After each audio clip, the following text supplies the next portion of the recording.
شروع اللہ کے نام سے جو بڑا مہربان نہایت رحم کرنے والا ہے۔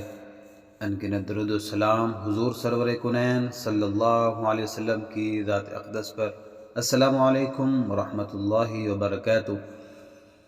رسول اللہ صلی اللہ علیہ وسلم نے فرمایا، جس نے 10 بار یہ کہا لا الہ الا اللہ وحدہ لا شریک لہ لہ الملک ولہ الحمد یحیی ویمیت وہو علی کل شیء قدیر، تو یہ اس کا اجر اولاد اسماعیل میں سے 4 غلام آزاد کرنے کے برابر ہوگا۔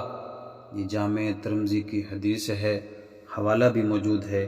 اللہ پاک مجھے اور آپ کو عمل کرنے کی توفیق عطا فرمائے، آمین ثم آمین۔